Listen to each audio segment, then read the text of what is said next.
योगी जी, जो human right activist हैं वो कहते हैं कि लव जिहाद के खिलाफ उत्तर प्रदेश में 162 केस दर्ज हुए, लेकिन सजा किसी को नहीं हुई, किसी को भी कोर्ट ने दोषी नहीं पाया अभी तक। देखिए, उत्तर प्रदेश के अंदर हम लोगों ने एक तो 1.5 वर्ष से हम लोगों ने 2020 में इस कार्रवाई को आगे बढ़ाया था और पिछले 1.5 वर्ष से तो पूरा देश और पूरी दुनिया कोरोना महामारी से जूझ रही है और कोरोना के जो प्रोटोकॉल थे उसके तहत फिजिकली कोर्ट भी बहुत कम चल पाई थे। वर्चुअली कार्य चल रहा था, आवश्यक कार्य संपादित हो रहे थे, लेकिन ज्यादातर मामलों में चार्जशीट दाखिल होने की कार्रवाई संपन्न हो चुकी है और चार्जशीट दाखिल होने के बाद उस पर आगे की कार्रवाई चलेगी। हर एक पक्ष को सुनकर के ही माननीय न्यायालय अपना फैसला भी देगा। लेकिन मुझे लगता है कि जिस प्रकार के साक्ष्य है उसमें कोई अपराधी बच नहीं पाएगा।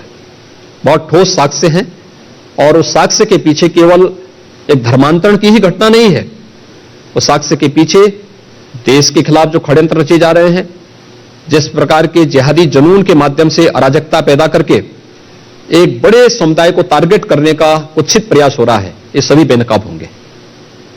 एक और सवाल मेरे पास में है सन्मत का। सन्मत कहां है जी? इनके पास माइक्रोफोन दीजिए। सन्मत का सवाल उत्तर प्रदेश के मुख्यमंत्री योगी आदित्यनाथ से। योगी जी, आप मदरसों में कंप्यूटर लगवा रहे हैं, लेकिन वहीं दिग्विजय सिंह जी बोलते हैं कि बदलाव की जरूरत तो सरस्वती शिशु मंदिरों में भी है, क्योंकि सरस्वती शिशु मंदिर नफरत की नर्सरी बनते जा रहे हैं। इस पे आप क्या कहना चाहते हैं योगी जी? देखिए, मुझे याद है मैं उस समय सांसद था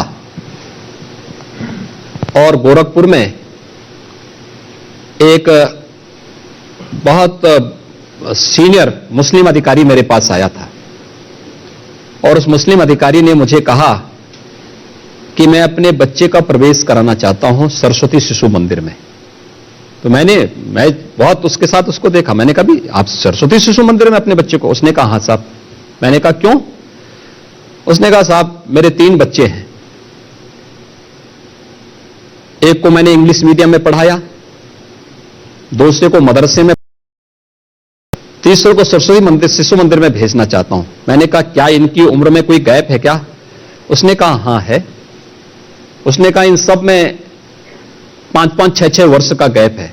तो मैंने कहा, आपको अंतर क्या दिखाई दिया? उसने कहा, मैंने देखा मेरे पड़ोस में एक परिवार रहता है, सरस्वती शिशु मंदिर में उनके बच्चे पढ़ते हैं। देखिए, एक बात तो आपको याद रखना होगा, सरस्वती शिशु मंदिर इस देश के अंदर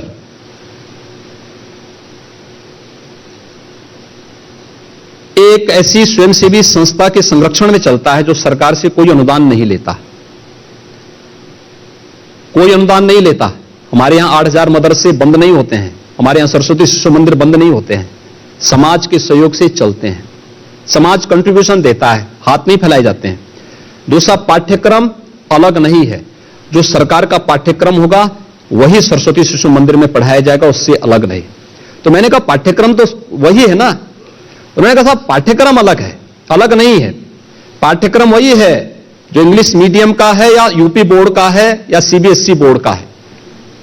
एक अंतर है कि मैं अपने पड़ोस में देखता हूं कि वहां पर जो बच्चे सरस्वती शिशु मंदिर में जाते हैं, वे बच्चे आकर के अपने मां बाप को पूरा रिस्पेक्ट देते हैं, सम्मान देते हैं। और हमारे बच्चे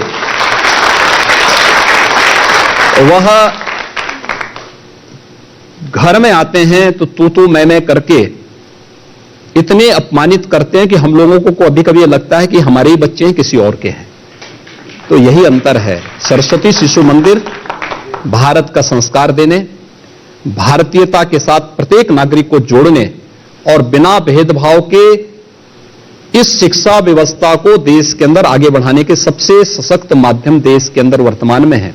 और याद रखना इस बात को कि पहला सरस्वती शिशु मंदिर की स्थापना 1952 में गोरखपुर में ही हुआ था। इसलिए गोरखपुर से कोई चीज चली होगी तो राष्ट्रीयता से ओतप्रोत होगी, देश के लिए हितकारी होगी, बिना भेदभाव के समाज के प्रत्येक तबके की खुशहाली और उनकी समृद्धि का कारक बनेंगे। तो ये तो समझ आ गया, गोरखपुर से जो कुछ मिलता है अच्छा ही मिलता है। गोरख